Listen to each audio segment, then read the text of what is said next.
Actually தளபதி fan தான். But ஆனால் படமும் அதுக்கேற்ற மாதிரி, அஜித்தும் அதுக்கேற்ற மாதிரி சீன்லாம் ரொம்ப நல்லாவே கிரியேட் பண்ணியிருக்காங்க. நான் தளபதி ஃபேன் தான். இருந்தாலும் தலையோட படத்தை பார்க்கறதுக்காக தான் நான் வந்து காலையில கிளம்பி வந்தேன். படம் ஒரு சீன் கூட போர் அடிக்கல. உண்மையாக சொல்லி நான் வந்து தளபதி ஃபேன் தான். ஆனால் பயங்கரமாக இருந்துச்சு.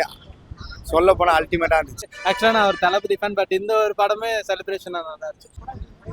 படம் வந்து நான் வந்து உண்மையாக சொல்லி நான் வந்து தளபதி ஃபேன் தான். ஆனால் பயங்கரமாக இருந்துச்சு. சொல்ல போனால் அல்டிமேட்டாக இருந்துச்சு. நான் கூட சும்மா ஜோக்கு நினச்சேன். வேற மாதிரி இருந்துச்சு. முக்கியமாக வேற மாதிரி. அஜித் ஃபேன்ஸ் எல்லாருக்குமே ஒரு பெரிய ஒரு கிஃப்ட் மாதிரி வேற மாதிரி இருந்துச்சு. நான் நிஜமாக தளபதி ஃபேன் தான். ஆனால் அஜித் சரி தலை படம் தானே பார்க்கலான்னு வந்தேன். பயங்கரமாக இருந்துச்சு. அல்டி பிச்சுட்டாரு. அதுவும் ஷூட்டிங் எல்லாம் வேற மாதிரி ட்விஸ்ட், ஏகப்பட்ட ட்விஸ்ட் பயங்கரமாக இருந்துச்சு. அவ்வளோதான். ரொம்ப நல்லா இருந்துச்சு. ரொம்பவே நல்லா இருந்துச்சு. குட்டி பசங்க கூட மோஸ்ட்லி பார்க்கலாம். அது எல்லாமே அதுக்கேற்ற மாதிரி சீனுக்கு ஏற்ற மாதிரி கிரியேட் பண்ணியிருந்தாங்க. ரொம்பவே நல்லா தான் இருந்துச்சு. நான் ஆக்சுவலி தளபதி ஃபேன் தான். பட் ஆனால் படமும் அதுக்கேற்ற மாதிரி, அஜித்தும் அதுக்கேற்ற மாதிரி சீன்லாம் ரொம்ப நல்லாவே கிரியேட் பண்ணியிருக்காங்க. ரொம்ப நல்லா இருக்கு. நல்லாவே இருக்கு. நல்லா இருக்கு. நல்லா இருக்கு.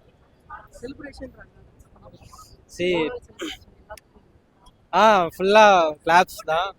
எப்படி சொல்கிறது, ஆக்சுவலாக டேரக்டருக்காக இந்த படம் பார்க்கலாம். ஃபீல்டில் நல்லா யூஸ் பண்ணியிருக்கேன். ஈகே நல்லா யூஸ் பண்ணியிருக்காரு. வாய்ஸே போச்சு படத்தை பார்த்து. அந்த அளவுக்கு ஃபுல்லாக செலிப்ரேஷன் இருந்துச்சு. ஃபுல்லாக பாட்டும் நல்லா இருந்துச்சு. ஒரு பவர் பேக் பர்ஃபார்மன்ஸ். எப்படி சொல்கிறது, ஒரு தரமான லோக்கல் கேங்ஸ்டர்லேருந்து படம் சூப்பராக இருக்குது. லைக் நீங்கள் இப்போ யூஎஸ்லாம் அந்த மாதிரி படம் எடுப்பாங்க தெரியுமா, ஒரு கேங்ஸ்டர் மூவினா எப்படி இருக்குமோ கம்ப்ளீட்டாக அந்த மாதிரி தான் இருந்துச்சு. ஃபுல்லாக அந்த என்விரான்மெண்ட் எல்லா ஆக்டர்ஸுமே யூஸ் பண்ணியிருக்காங்க. நல்லா இருக்கு படம். செலிப்ரேஷனாக இருந்துச்சு ப்ரோ. கண்டிப்பாக ஃபேன் பாய்ஸ் அமௌண்ட்றது ஏகே பியூராக ஒரு ஏகேக்கான தரமான மெட்டீரியலாக இருந்துச்சு. ஆக்சுவலாக நான் ஒரு தளபதி ஃபேன். பட் இந்த ஒரு படமே செலிப்ரேஷனாக நல்லா இருந்துச்சு. ஆக்சுவலாக டேரக்டர் வந்து இதுக்கு முன்னாடி படம் எடுத்திருக்காரு இல்லையா, பகீரான்னு ஒரு படம் எடுத்திருக்காரு. அதுவும் சூப்பராக இருந்துச்சு. ஆக்சுவலாக அது லெவலாக ஓடலைனாலும் பட் ஓடிடிக்கு வந்ததுக்கப்புறம் நல்லாவே இருந்துச்சு. அதுக்கப்புறம் இப்போ மார்க் கண்டினியூ பண்ணியிருந்தாரு. அந்த படமே சூப்பராக இருந்துச்சு. கமர்ஷியல் ரீதியாகவும் நல்லா இருந்துச்சு. அந்த பெர்ஃபார்மன்ஸ், அந்த ஆக்டர் பெர்ஃபார்மன்ஸுமே நல்லா இருந்துச்சு. அதுக்கு அந்த படத்தோட இந்த படத்தோட கம்பேர் பண்ணும்போது தான் சூப்பராக இருந்துச்சு. வர கெரியருக்கு அடுத்த ஒரு மூவியாக நல்லா இருந்துச்சு. நல்லா இருந்துச்சு. தேட்டர் மெட்டீரியல் எல்லாமே யூகே யூஎஸ் ஈக்குவலாக இருந்துச்சு.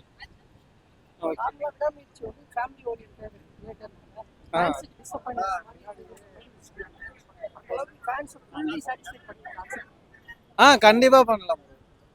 படம் நல்லாவே இருந்துச்சு. ஃபேன்ஸ்க்கு எப்படி சொல்றதுன்னா, இப்போ நம்ம பழைய 90s அஜித்தை பார்த்த மாதிரி 90s அஜித் எப்படி இருப்பாங்களோ அந்த ஒரு லுக்கை கரெக்டாக கொண்டு வந்துட்டாரு. ரொம்பவே நல்லா இருக்கு.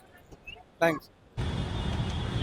படம் வந்து பார்த்தீங்கன்னா வந்து ஃபஸ்ட்டு எழுத்து போட்டது வந்து எண்டு கார்டு வரைக்கும் சூப்பராக இருக்கும். படம் ஒரு சீன் கூட போர் அடிக்கல. சரிங்களா, என்னை பொறுத்தளவுக்கு வந்து பார்த்தீங்கன்னா வந்து நான் தளபதி ஃபேன் தான். இருந்தாலும் தலையோட படத்தை பார்க்கறதுக்காக தான் நான் வந்து காலையில் கிளம்பி வந்தேன். நான் ஃபேன் பையன் காமிஸ்டாப்பில் நிறைய படத்தில் வந்து பார்த்தீங்கன்னா எங்கள் தளபதி படத்துலேயே வந்து பார்த்தீங்கன்னா அட்லி நெல்சன்லாம் ஏதாவது ஒரு சீன் வந்து பார்த்தீங்கன்னா ரெஃபரன்ஸாக எடுத்து இது பண்ணுவாங்க.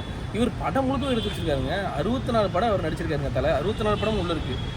என்னடா இப்படி எடுத்துருக்காப்புல, தீனா வாலி அது இது தளபதியோட ரெஃபரன்ஸும் வருது, கில்லி படத்தோட ரெஃபரன்ஸும் உள்ளே வருது. அது நண்பா ஐம் வெயிட்டிங் தான் சொல்கிறாப்புல. நண்பன் வந்து அரசியலுக்கு வராப்புல, அதுக்கு ஐம் வெயிட்டிங் அப்படின்றத நாங்கள் வந்து தளபதி சார்பாக நாங்கள் எடுத்துக்கிறோம். அதை வந்து பார்த்தீங்கன்னா உண்மையாகவே சொல்கிறேன், நாங்கள் உட்காந்து சீட்டில் உட்காந்து பார்க்கும்போது நான் ஒரு தளபதி ஃபேன்ஸாக நினச்சிலாம் பார்க்கல. எனக்கு படத்தை வந்து ஆதிக்கு எப்படி ப்ரெசென்ட் பண்ணியிருக்காப்புல அப்படின்னு நினச்சி தான் பார்க்க வந்தேன். சூப்பராக ப்ரெசென்ட் பண்ணியிருக்காப்புல. படத்தில் நிறைய ரெஃபரன்ஸ் இருக்குது. நிறைய 80s 90s சாங்ஸ் வந்து மிக்ஸ் பண்ணியிருக்காங்க. ஒவ்வொரு சீனும் வந்து பார்த்திங்கன்னா வந்து கூஸ் பம்ப்ஸ் தான். படத்தில் ஒரு சீன் 2 சீன் லாஸ்ட்டில் அந்த இது மாதிரி ஓடும் இல்லை, ஷூட்டிங்லாம் காட்டுவாங்க இல்லையா, அதில் கூட வந்து பார்த்தீங்கன்னா ஆதிக்கு தன்னை ஒரு டேரக்டராகவே மறந்துட்டு ஃபேன் பை மாதிரி கத்தி விசில் அடிச்சுட்டு இருக்காரு. அவர் ஆக்டிங் பண்ணிட்டு இருக்காரு. அஜித் ஒரு சீனை கட் பண்ணுவோம், சரி அடுத்த ஆக்ஷன் போவோம் அப்படின்லாம் இல்லாமல் அங்கே வந்து அவர் என்ஜாய் பண்ணிட்டு இருக்காரு. ஒரு ஷூட்டிங் ஸ்பாட்டவே அந்தளவுக்கு லவ் பண்ணக்கூடிய மனுஷன் படத்தை வந்து சும்மா விடுவாரா, அந்தளவுக்கு இருந்துச்சுங்க படம். 100% பார்த்தீங்கன்னா தளபதி ஃபேனாக நான் சொல்கிறேன். நான் இது வந்து சும்மா வந்து பார்த்தீங்கன்னா வந்து நம்ம அந்த கட்சிக்காக சப்போர்ட் பண்ணுவாங்க, அது பண்ணுவாங்க, இது பண்ணுவாங்க அப்படின்ற மாதிரிலாம் கிடையவே கிடையாது. படத்தை வந்து பார்த்தீங்கன்னா வந்து கிறிஸ்டல் கிளியராக கொண்டு வந்து ப்ரெசென்ட் பண்ணியிருக்காப்புல. எல்லாருமே சேர்ந்து கொண்டாடலாம். தளபதி ஃபேன் சார்பாக படம் வந்து பார்த்தீங்கன்னா வெற்றியடைய வாழ்த்துக்கள். தேங்க்யூ.